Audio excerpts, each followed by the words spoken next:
Camera ছিল পকেটে, বুঝতে পারছেন? এই আমি এখানে প্রায় 10 মিনিট যাবত ওয়েট করতেছি যে কি হয়। কারণ এই যে আমি আছি এখন কোথায়, ডক্টর মোহাম্মদ শহীদুল্লাহ হল, এটা হলো ঢাকা বিশ্ববিদ্যালয়। ঠিক আছে, এইখানে আসি মানে এত জোর পার হয়ে আসলাম শুধু শুধু দেখার জন্য। দেখেন ওই মানুষ পর্যন্ত পড়ে যেতেছে ঢেউর চড়ে, মানুষ পর্যন্ত পড়ে যেতেছে, দেখছেন এত পরিমাণে ঢেউ। আর রিক্সা সব মনে করেন একদম ডুবে যেতেছে। বাইকের এই পর্যন্ত পানি ওঠে, ওইখানে যাই দেখলাম ঢেউ যখন আসে তখন এই পর্যন্ত পানি ওঠে। এখন রিক্সে আছি যে এখানে যদি আপনার প্লাগে পানি ঢুকে তাহলে গাড়িটা বন্ধ হয়ে যাব।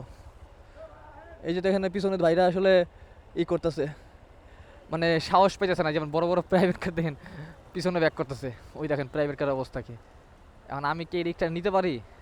যদি গাড়িটা এই মুহূর্তে বন্ধ হয়ে যায় তাহলে পুরো প্যারাই পড়বো। ভেবেছি এটা বাইক কিনতে, বাবারে বাবা রে, ও বাবা রে আল্লাহ, প্লাগটা পানি যদি ঢুকে যায় প্লাগটা প্রবলেম হয়ে যাব।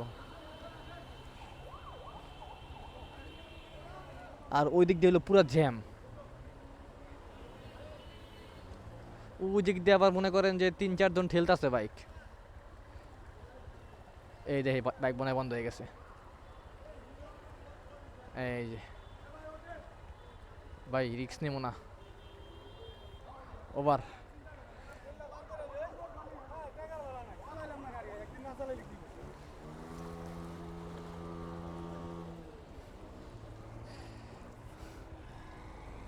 না ভাই এগুলা রিক্স নিয়ে লাভ নেই, এখন বেরিয়েছে একটা কাজে।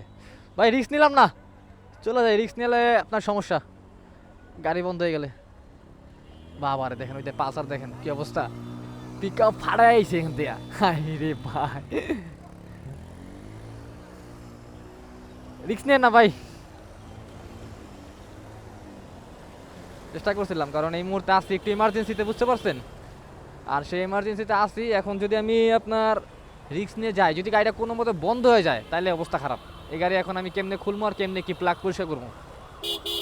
সাথে তো মনে করেন ইয়া নাই, রেঞ্জ মঞ্চ কিছু নাই, নাহলে আমি নিজেই পারতাম অবশ্য। কিন্তু ভাই এখন অন্য কোনো সমস্যা হইলে তখন তো আসলে এটা রিক্স হয়ে যাবে।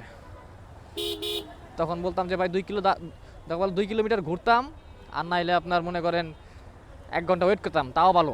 কিন্তু গাড়ি বন্ধ হয়ে গেছে, গাড়ি ঠেলা যে কি পরিমাণে কষ্ট, এটা হইলো ভাই যারা ঠেলতে পারে, যারা ঠেলে তারাই বুঝে।